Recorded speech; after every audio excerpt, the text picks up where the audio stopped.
It's interesting hearing you talk about the specific things that Knight wanted from you. Do you feel like in every role you do that, like, your primary job is to interpret the intentions of the writer or the director? I mean, I think some actors like to do things where they are there to just fuck shit up and do whatever they want. Those are not people who came up in the theater Yeah, tradition. and I think that for me, text is king.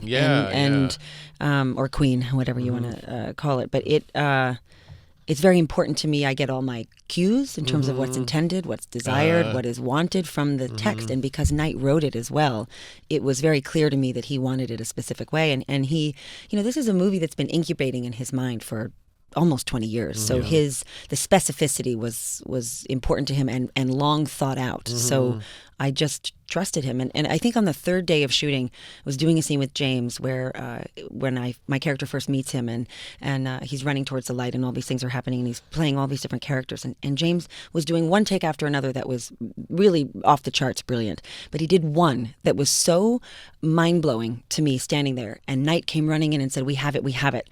You do not need to do another take. And James, being, the actor that he is, which is a wonderful and a dedicated one, thought he could improve upon it, something in a particular way. And having watched all of them, I knew there was no way to do it more finely. There was just no way.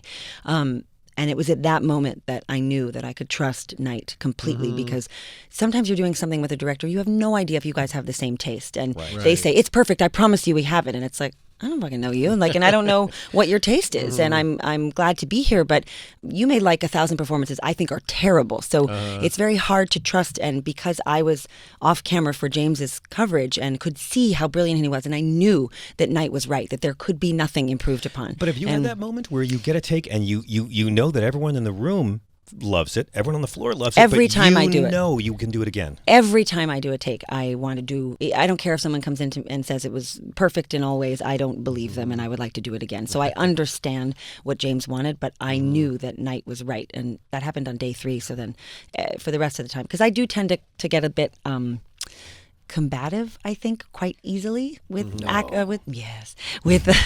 if I feel I'm being talked to about my work in a way that is makes it harder to do I sometimes so you're there to interpret what they want, but you're also willing to they're have a back hiring and forth with them about it. And they are hiring you for a reason. You're not a robot. You have to bring some piece of it of yourself to it, or your interpretation of it, and which is why sometimes it's better to get a job that you've auditioned for and fought for, because then you're there because you earned it, and it's not been predicated on another role you've done that a director has liked, and then you show up making choices that they're going, what?